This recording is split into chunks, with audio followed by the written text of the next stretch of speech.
Life unfolds before us, a tapestry woven with moments of joy, sorrow, and profound reflection. Within this intricate fabric lie three philosophical perspectives: existentialism, nihilism, and stoicism.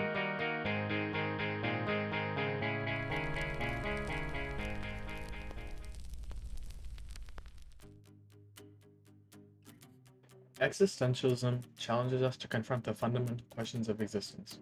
Who are we? What is our purpose? Imagine a young professional facing a career crossroad. Do they pursue a lucrative yet unfulfilling job to meet societal expectations?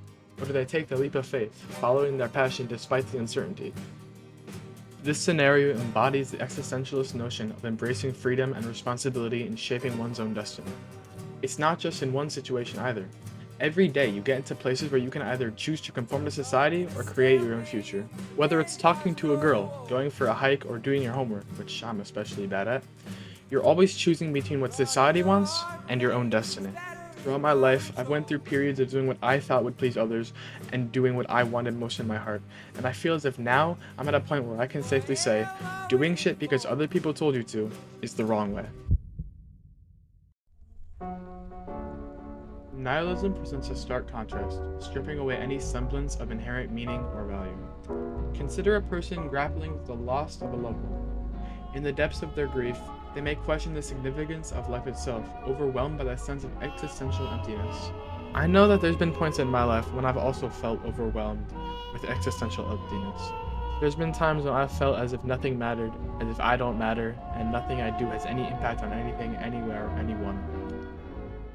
But that's where our next philosophy comes in.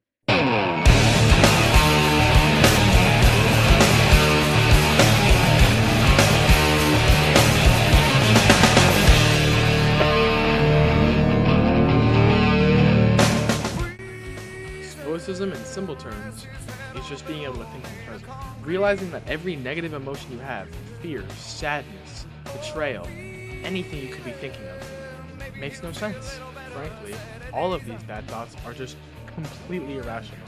And if you say otherwise, I think you're irrational. I've heard people say that if you live a life without sadness, there's no way for you to experience happiness. That's untrue. There's a point between happiness and sadness where you just feel numb. There is no reason that your girlfriend breaking up with you and your mom dying and your car breaking down should give you any negative emotions, because you can't change that. Imagine one day you're just sitting home and all of a sudden you get a call.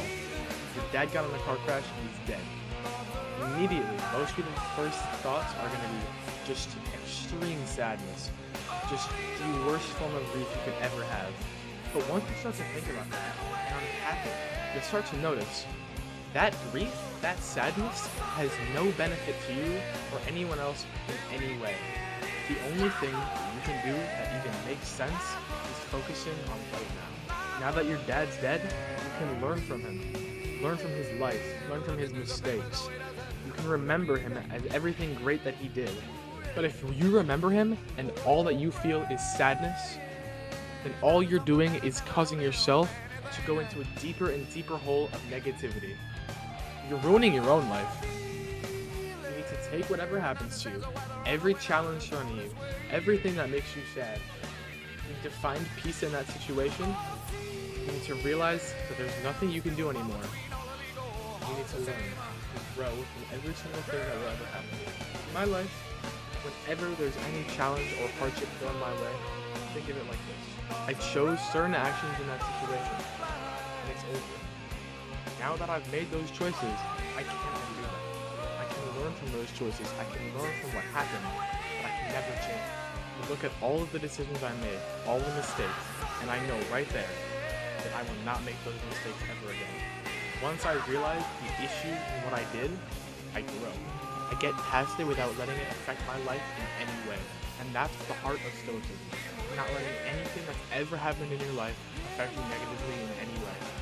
Knowing that there's no way for you to change the past, and begging and wishing that you could won't change a thing. And once you've done that, finding peace in life is the easiest thing you've ever done.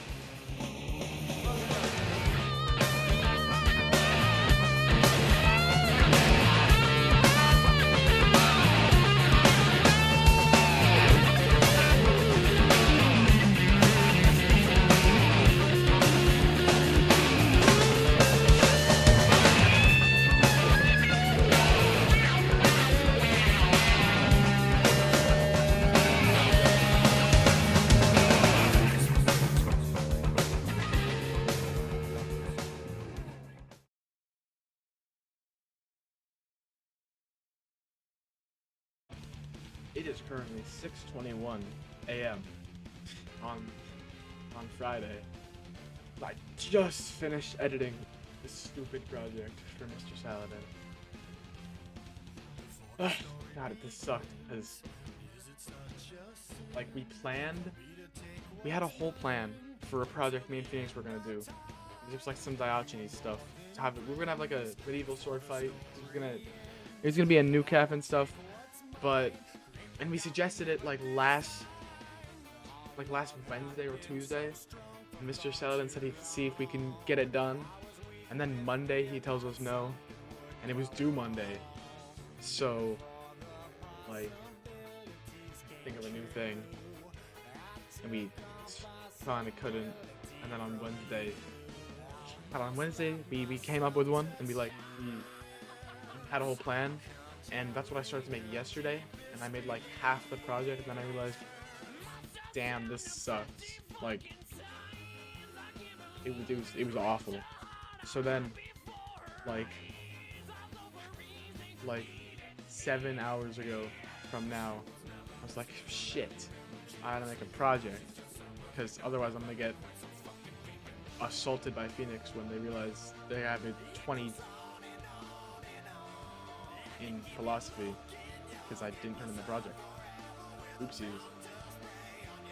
But you can thank Mr. Saladin for that. You can thank him for the low quality. It's your fault, Mr. Saladin. And yeah, you should give me like 20 extra points just like because I had to suffer. Nerd.